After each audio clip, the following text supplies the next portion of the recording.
بکر رضی اللہ تعالیٰ عنہ سے روایت ہے، رسول اللہ صلی اللہ تعالیٰ علیہ وسلم نے ارشاد فرمایا، جس شخص نے شب جمعہ سورۃ قل هو اللہ کو 100 مرتبہ پڑھا تو اس نے جمعے کا ایسا حق ادا کر دیا جیسا حاملین عرش نے عرش الہی کے اٹھانے کا حق ادا کیا۔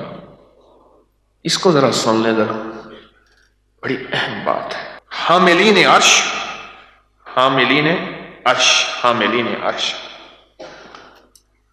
حاملین عرش،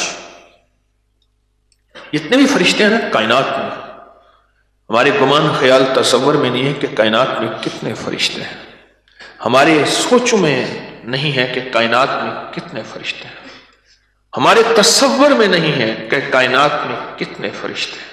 ان ساری فرشتوں کے جو فرشتے ہوتے ہیں نا، سب کے سردار تو جبریل ہیں، ان سارے فرشتوں سے جو آخری اور اعلیٰ فرشتے ہوتے ہیں وہ فرشتے ہیں حاملین عرش، جنہوں نے اللہ کے عرش کو اٹھایا ہوا ہے، اور وہ اللہ کے بہت قریب، وہ اللہ کے جلووں کے قریب، وہ اللہ کی عظمتوں کے قریب، وہ اللہ کے نور کے قریب، وہ اللہ کی طاقت اور وجاہت اور کمال کے بہت قریب ہے۔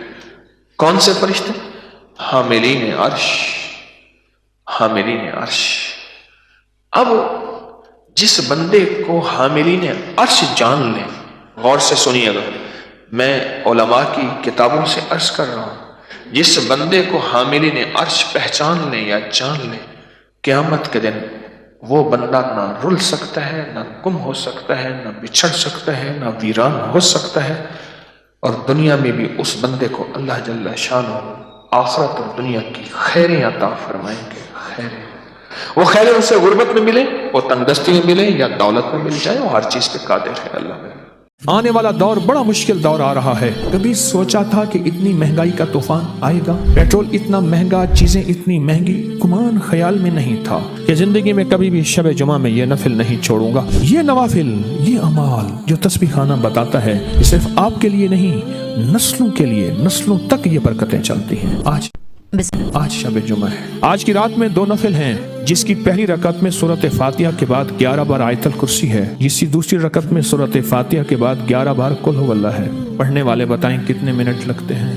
3 سے 4 منٹ۔ ایک آواز 10 منٹ کی ہے، ایک آواز 10 سے 11 منٹ کی ہے، اور 8 منٹ کی ہے۔ چلو 10 منٹ ہی لگائیں یا 15 منٹ ہی لگائیں، پر اس نفل کی زندگی بہت طاقتور ہے، اور اس نفل کی زندگی بڑی طویل ہے، بہت کمال ہے۔ جو آقا کا دیدار چاہتا ہے، جو دیدار مصطفیٰ چاہتا ہے، جو کملی والے کا دیدار چاہتا ہے، اس کو اس نفل کے اندر وہ ملتا ہے، وہ ملتا ہے۔ میرے پاس تو واقعات در واقعات ہیں کہ لوگ کہتے ہیں کہ ہمیں اس نفل سے میرے حضور کا دیدار ہوا۔ سوچیں، ایک سوال ہے، جس نفل سے حضور کا دیدار ہو، وہ نفل دنیا کے اور کتنے کام نہ بنوا سکے گی۔ جس کو حضور کا دیدار ہوتا ہے وہ دنیا کا، کائنات کا آخری خوش قسمت انسان ہے۔ اور کتنے لوگ ایسے ہیں جن کو کوئی رات ایسی نہیں کہ کملی والے کا دیدار نہ ہو، کوئی رات ایسی نہیں کہ میرے حضور کا دیدار نہ ہو۔ کتنے لوگ ہیں جو خوش قسمت ہیں، جو کملی والے کے دیدار سے مستفید ہوتے ہیں، منور ہوتے ہیں، اور کتنے لوگ ایسے ہیں جو ترستے ہیں، اور ترسنے والوں کے لیے یہ نفل ہے۔ ہر شب جمعہ میں، آج شب جمعہ ہے، خشوع، دھیان، توجہ سے نفل کو ختم کرنے کا فکر نہ ہو، نفل سے برکتیں ملنے کا فکر ہو، اور برکتیں ملنا اس وقت ہے جب آپ فیصلہ کر لیں کہ میں یہ نفل خشوع، حضور، دھیان سے پڑھوں گا۔ 2 رکعت نماز نفل، سورۃ فاتحہ کے بعد 11 بار آیت الکرسی، اور پھر رکوع سجدہ، دوسری رکعت میں 11 بار سورۃ اخلاص، قل هو اللہ۔ رزق کے لیے، قرضوں کے لیے اور وسعت کے لیے بہت کمال، بے مثال نفل ہے۔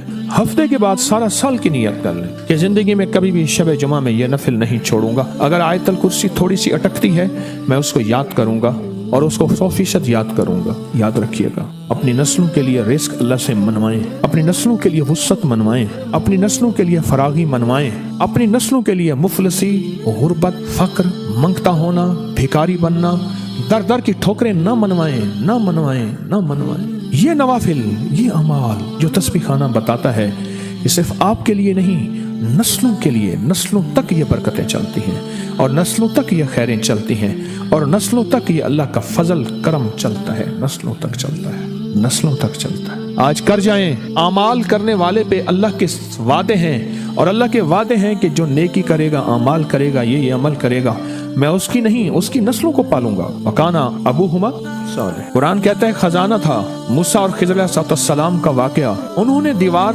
گرنے والی تھی، اس کو ٹھیک کر دیا تو حضرت موسیٰ نے پوچھا کیوں؟ فرمایا اس کے نیچے خزانہ تھا، بچے چھوٹے ہیں۔ کیوں کیا یہ کام؟ کہ اگر گر جاتی دیوار تو خزانہ لوگ لوٹ لیتے، جوان ہوں گے، ابھی تم طفل ناداں ہو، کہیں کھودو کہ دل میرا تمہارے ہی لیے رکھا ہے، لے لینا جوان ہو کر۔ جوان ہو کے اور کہا یہ عمل آپ نے کیا کیوں؟ کہا ان کا ابا نیک تھا۔ اور کتابوں میں تفسیر ابن کثیر میں لکھا ہے کہ وہ ابا نہیں، 7 نسلوں پہلے کا کوئی ابا تھا، دادے کا دادا، دادے کا دادا ابا تھا، اس کی نیکی کی وجہ سے اللہ نے دنیا اور دولت اور مال اور خزانہ بچا لیا، اس کی نیکی کی وجہ سے۔ یہ نفل پڑھ لیں آج، یہ تسبیحاں کر لیں، یہ تسبیح خانے کے وظیفے خود ساختہ بھی نہیں ہیں، من گھڑت بھی نہیں ہیں، ہر عمل ہر وظیفے کی سند ہے، ریفرنس ہے، حوالہ ہے، ثبوت ہے، یہ کر لیں، نسلوں کے کام آئیں گے۔ آنے والا دور بڑا مشکل دور آ رہا ہے، چکی چل پڑی ہے، آنے والا دور بڑا مشکل دور آ رہا ہے۔ کبھی سوچا تھا کہ اتنی مہنگائی کا طوفان آئے گا؟ پیٹرول اتنا مہنگا، چیزیں اتنی مہنگی، گمان خیال میں نہیں تھا، کبھی تصور میں نہیں تھا۔ اچانک ایک جھٹکا آیا اور یوں ہوا فضا بدل گئی۔ کبھی نہیں سوچا تھا، کبھی نہیں گمان کیا تھا، اور کبھی نہیں تصور کیا تھا، اور کبھی نہیں خیال کیا تھا۔ اس سے مشکل زمانہ آنے والا ہے۔ مجھ سے ایک سیاستدان نے پوچھا آپ کے مطابق حالات کیسے ہوں گے؟ میں کہ میرا سیاست تو شعبہ ہی نہیں ہے۔ کہنے لگے ویسے آپ کا کیا خیال ہے؟ میں نے کہا جو کملی والے نے فرمایا ہے اس کے مطابق میرا خیال ہے کہ آنے والے حالات مزید خطرناک ہوں گے، کیونکہ بادشاہوں کے حق ہاتھ میں کچھ نہیں ہے، وہ بھی ہماری طرح بے بس لوگ ہیں، اس لیے ہم انہیں الزام نہیں دیتے بادشاہوں کو، ہم اس لیے انہیں الزام اور گالیاں نہیں دیتے۔ اگر آنے والے حالات میں سکھی سکھ، خوشحال خیر اور برکتیں اور اپنے لیے اپنی نسلوں کے لیے پانے ہیں تو چھوٹے چھوٹے یہ موتی تسبیح خانے کے ہیں، لیتے بھی جانا، سینے میں سموتے بھی جانا، اور یقین سے کرتے بھی جانا، اور اللہ کے وعدوں کے یقین کے ساتھ کرتے جانا، اللہ کے وعدوں کے یقین کے ساتھ کرتے جانا۔ اللہ اس کے حبیب کے جو وعدے ہیں، رب سچا، اس کے وعدے سچے، اس کا حبیب سچا، اس کے وعدے سچے، ان سچوں کے وعدوں کے ساتھ کرتے جانا۔ اللہ پاک انشاءاللہ ہمیں بھی ہماری نسلوں کو بھی اس کی برکتیں اور خیریں عطا فرمائے۔